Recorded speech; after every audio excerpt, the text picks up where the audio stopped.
मेरी प्यारी सलहज। कहानी का अगला भाग। पिछली कहानी में आपने पढ़ा था कि मेरी पत्नी सरिता और मेरी सलहज दोनों मेरे रूम में आई थी कुछ बातें करने। अब आगे सरिता बोली कि चलो उठकर अपने को साफ कर लो। हम तीनों अपने आप को साफ करने लग गए, फिर कपड़े डालकर तैयार हो गए। ज्योति अपने कमरे में सोने चली गई। मैंने सरिता से पूछा कि छोटी का क्या करा। वो बोली कि तुम चिंता ना करो, सुबह सब बताती हूं, तुम अब सो जाओ। मैं उसकी सलाह मानकर सो गया। सुबह सब कुछ सामान्य था। मैं उठकर तैयार हुआ और ऑफिस के लिए निकल गया। घर से दिन में कोई बात नहीं हुई। 7वीं रात, विदाई की रात। दिन सामान्य तौर पर शुरू हुआ। मैं ऑफिस गया। वहां से वापस आया तो सरिता ने मुझे याद दिलाया कि कल उसकी भाभी और छोटी बहन वापस जा रही है। मुझे पता तो था, लेकिन इस पूरे हफ्ते में इतना कुछ बीता था कि ये बात मेरे ध्यान से निकल गई। रात को खाना खाते समय चारों लोग आपस में हंसी मजाक करते रहे। जब सोने की बारी आई तो मैं बेडरूम में सोने चला गया। कुछ देर बाद सरिता भी आकर पास लेट गई। वो मुझसे बोली कि कल ज्योति चली जाएगी, तुम एक बार और उनसे मिल लो। मैंने कहा कि सुबह देखते हैं, तो वो बोली कि देखते नहीं, तुम्हें ये करना है। मैंने कहा कि जैसा तुम कह रही हो, अभी तक मैं वैसा ही कर रहा हूं, तो आज तुम्हारी बात क्यों नहीं मानूंगा। वैसे तो मैं भी मन ही मन इसके लिए राजी था। सुबह ज्योति की आवाज से मेरी नींद खुली। वो मेरे पास आकर लेट गई। उसने मुझसे पूछा कि तुम्हें मेरी याद आएगी। मैं कुछ नहीं बोली। वो बोली कि मुझे तो तुमसे प्यार हो गया है, लेकिन मैं बदले में तुमसे कुछ नहीं चाहती। कुछ चीजें बिना कहे समझ लेनी चाहिए। तुम भी अब मेरी जिंदगी का हिस्सा बन गई हो। उसे मैं चाह कर भी अपने से अलग नहीं कर सकता। मैंने कहा कि तुम अपना ध्यान रखना और जैसी भी खबर हो बताना। वो बोली कि तुम्हें तो हर खबर पहले पहल पता चलेगी। चिंता मत करो, मैं तुम्हारा पीछा नहीं छोड़ने वाली। मैं हंस पड़ा और बोला कि तुम अभी तो आने वाली परेशानियों को झेलने का प्रयास करो। मेरी चिंता करने के लिए सरिता है। वो भी हंस पड़ी और बोली कि मुझे पता है, बातों में आपसे कोई जीत नहीं सकता है। सोने का समय नहीं था, मुझे तैयार होना था। ज्योति को स्टेशन छोड़ने जाना था, उसके बाद ऑफिस भी जाना था। सब अपना काम करते रहे। मैं और सरिता ज्योति और छोटी को ट्रेन में बिठाकर वापस घर आ गए। मैं ऑफिस चला गया। शाम को जब आया तो घर खाली खाली लग रहा था। सरिता ने भी यही बात कही कि आज घर खाली खाली लग रहा है। हम दोनों कुछ कर नहीं सकते थे, इसलिए चुपचाप अपने काम करते रहे। रात को दोनों जब सोने लगे तो सरिता मुझसे बोली कि तुमने मेरी बात मानकर इतना बड़ा एहसान कर दिया है कि मैं पूरी जिंदगी इसे नहीं चुका पाऊंगी। मैंने कहा कि तुम्हारी बात मान ली है, अब आशा करो कि भाभी गर्भवती हो जाए ताकि ये सब फलीभूत हो सके। मैंने जो किया वो उतना बड़ा नहीं है जितना बड़ा रिस्क तुम दोनों ने लिया है। मैंने तो सामान्य कार्य किया है। पहले पहल मेरे मन में परेशानी थी, लेकिन बाद में वो दूर हो गई। ज्योति ने मेरी दुविधा दूर कर दी थी। तुमने इतना बड़ा रिस्क उठाया अपने परिवार का हित करने के लिए, इसलिए सबसे बड़ा खतरा तो तुमने उठाया था। मैं तो बस तुम्हारी बात मान रहा था।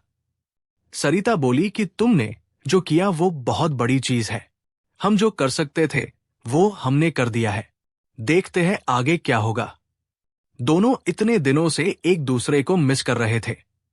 सरिता मुझे से बोली कि तुम्हें तो इनाम मिलना चाहिए। मैंने कहा कि तुम्हारा सुख ही मेरा इनाम है। सरिता बोली कि इनाम तो बनता है, आज तो मिलेगा नहीं लेकिन कभी तो मिलेगा ही। मैं कुछ नहीं बोला और सोने की कोशिश करने लगा। मुझे भी कुछ देर बाद नींद आ गई।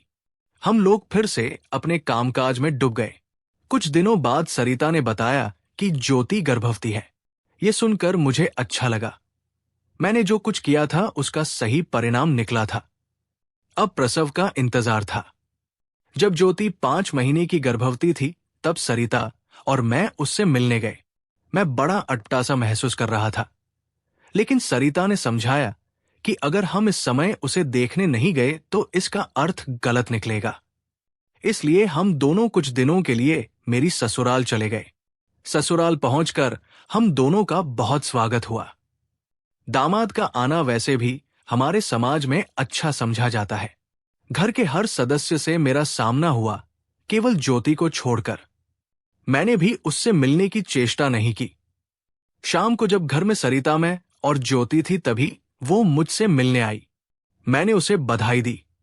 वो मुस्करा कर रह गई। इससे ज्यादा हम दोनों कुछ कह नहीं सकते थे। सरिता अपनी भाभी के लिए काफी उपहार लेकर गई थी, सो वो उन्हें अपनी भाभी को दिखाने लग गई। मैं उन दोनों के बीच क्या करता, इसलिए बाहर आकर खड़ा हो गया। कुछ देर बाद मेरा साला हमारे आने की खबर मिलने के कारण घर पर आ गया। वो मुझसे बातें करने लगा। हम लोग दुनिया भर की बातें करने लगे। कुछ देर बाद घर के अन्य सदस्य भी आ गए। सबके साथ अच्छा समय बीत गया। कुछ दिन रहने के बाद हम दोनों वापस आ गए। वापस आकर मैंने और सरिता ने तय किया कि अब हमें भी बच्चे के लिए प्रयास करना चाहिए। ज्योति के प्रसव से पहले सरिता भी गर्भवती हो गई। इससे हम दोनों बहुत खुश थे। हमने ये खबर किसी को नहीं बताई थी। सही समय का इंतजार कर रहे थे। ज्योति के प्रसव पर हम ससुराल गए। वहां पर हमने किसी को कुछ नहीं बताया। ज्योति ने लड़के को जन्म दिया था। बालक मां पर गया था।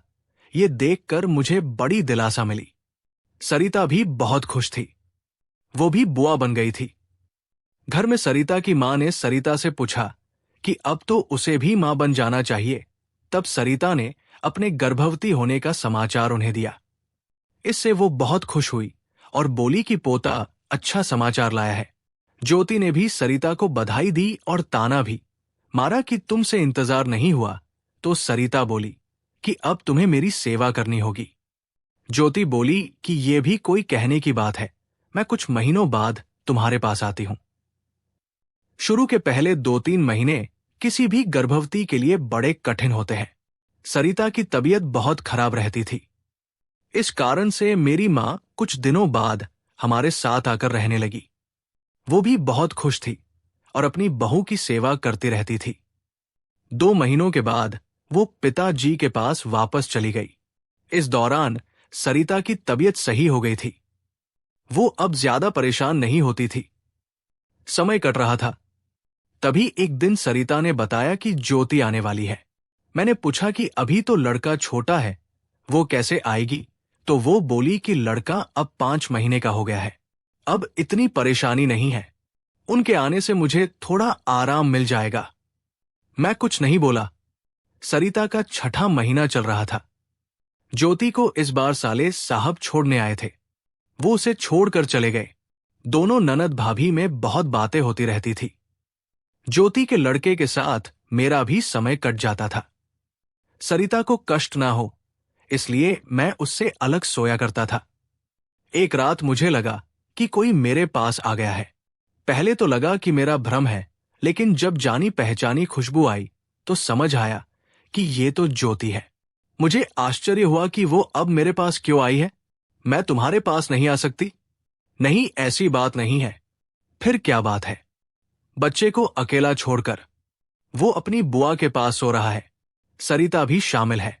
हाँ, तुम इतने दिनों तक उससे नहीं मिले हो और मैं भी कितने दिनों से नहीं मिली हूं, तो सोचा कि आज मिल लेती हूं। बहाना बनाने की कोई जरूरत नहीं है। तुम ही अचरज कर रहे हो। हाँ, शायद इसकी आशा नहीं थी। मुझसे दूर क्यों भागते हो? तुमसे दूर कैसे जा सकता हूं? अच्छा, तो भी डरते क्यों हो? कौन डर रहा है? फिर लड़ाई क्यों कर रहे हो? मैंने तो कुछ नहीं कहा। मुझे तो लगा कि लड़ रहे हो।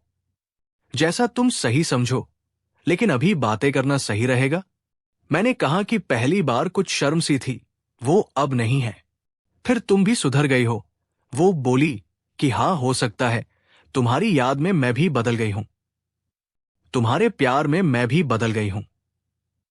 शरीर पर किसी का अधिकार है, लेकिन मन अब आपके पास ही है। आप तो स्वीकार करेंगे नहीं कि मुझसे प्यार करते हैं, लेकिन मेरे पास तो उसका सबूत है।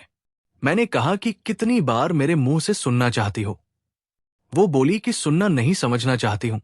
अब समझ आ गया है कि आपका बोलना उतना जरूरी नहीं है, लेकिन ये पता चल गया है कि आप भी मुझे प्यार करते हैं। मैंने कहा कि कुछ चीजें कहीं नहीं जाती, महसूस करी जाती है। तुम अब ये महसूस करने लगी हो, इसलिए समझ रही हो। वो बोली कि हाँ, मुझे लगता है कि अब मैं बड़ी हो गई हूं। आपके संतुलित व्यवहार ने मुझे सिखा दिया है कि कहाँ क्या करना है। मेरे रंग में ढल रही हो। हाँ, ऐसा ही है। मैंने कुछ नहीं किया, सब कुछ अपने आप हो गया है। आपके अंश ने मुझे आपके रंग में रंग दिया है। इस बात को दबा कर रखो। हाँ, ऐसा ही होगा। तुम चुपचाप बात क्यों नहीं मानते? तुम बताती कहाँ हो? अब बता तो दिया। ऐसे ही और कुछ भी हो तो बता देना। मैं तुम्हारे शरीर का हिस्सा बन गई हूं, इसलिए मेरा सब कुछ तुम्हारा है। बड़ी खतरनाक बातें करने लग गई हो सकता है संभल कर रहा करो। तुम हो ना संभालने वाले। मेरे पास पहले से एक है, वो और मैं एक ही है। ज्योति उठकर चली गई। मैं मजेदार बात के बाद गहरी नींद में डूब गया। सुबह उठा तो ज्योति चाय लेकर खड़ी थी। बोली कि अब कुछ समय तक मेरी ही शक्ल देखने को मिलेगी। सरिता को आराम करने देते हैं। मैं कुछ नहीं बोला, चुपचाप चाय पीने लगा। सरिता सारे दिन आराम करती रही। ज्योति ने ही घर का सारा काम किया। मैं उसका सहयोग करता रहा। बुआ अपने भतीजे को दुलार करती रही। मैं छोटे बच्चों से जरा डरता हूं। ये सरिता को पता था, इसलिए वो मुझे ज्योति के लड़के को लेने के लिए नहीं कहा। शाम को खाने के समय ज्योति बोली कि मैं जब तक यहां हूं सरिता आराम करेगी। मैंने कहा कि ये तो सही नहीं रहेगा, उसे थोड़ा बहुत काम करते रहना चाहिए, ये उसके लिए अच्छा रहेगा। सरिता ने कहा कि तुम सही कह रहे हो। ज्योति बोली कि मेरे जाने के बाद भी तो काम करोगी ना। मैंने ज्योति से कहा कि तुम सब काम करो, लेकिन सरिता को भी अपने साथ रखो ताकि वह भी अपना योगदान देती रहे। ज्योति ने मेरी बात मान ली। रात को मैं सरिता के पास लेटा रहा और उसको प्यार करने लग गया। सरिता बोली कि तुम अपनी बदमाशी से बाज नहीं आओगे। मैंने कहा कि मुझे अपनी हद पता है, तुम चिंता मत करो।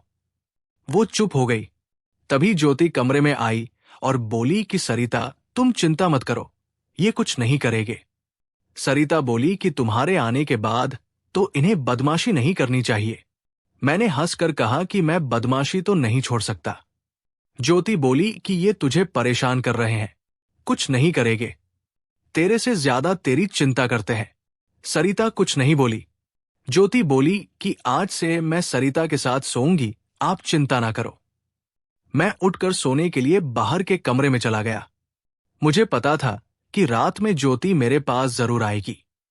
मैं कब सो गया मुझे पता नहीं चला। सुबह जब मेरी आंख खुली तो मुझे पता चला कि ज्योति मेरे पास सो रही थी। सोते हुए वो बहुत सुंदर लग रही थी। मुझे जगह देखकर वो बोली कि चलो, तुम्हारी आंख तो खुली नहीं तो तुम तो बहुत गहरी नींद में थे। मैं बोला कि रात को बहुत थका था, इसलिए मुझे पता नहीं चला कि तुम कब आई। बातें ज्यादा करना चाहते थे, दोनों के बीच प्यार पनप गया था। तुम बहुत थक गए थे, क्या कारण था? मैंने तुम्हारे साथ घर का काम भी किया था, हो सकता है इसलिए थक गया हूं। अपना ध्यान रखो। हाँ, ध्यान रखूंगा। हो सकता है कि रोज प्यार करने से भी थक सकते हो। कल तो शायद महीनों बाद बात किया था, इतना समय क्यों लगा? हम दोनों प्यार करने से डर रहे थे। डॉक्टर ने मना नहीं किया है, लेकिन हमें डर लगता है। सावधानी रखनी जरूरी है। हम दोनों ने भी ऐसा ही किया था। हाँ, यही कारण है। इससे ज्यादा सरिता और बच्चे की सेहत ज्यादा जरूरी है। तुम्हारी इच्छा तो पूरी हो जाएगी जब तक मैं यहां हूं, ये तो हो ही सकता है रे। मेरी इच्छा भी इसी बहाने पूरी हो जाएगी। तुम्हारा साथ तो अच्छा लगता है, लेकिन हमें सावधानी बरतनी पड़ेगी क्योंकि तुम अभी गर्भवती नहीं होना चाहती होगी। हाँ, ये तो है, लेकिन मुझे नहीं लगता कि किसी सावधानी की जरूरत है। लेकिन अगर आप सोचते हो तो बरत लेते हैं। कहानी जारी रहेगी।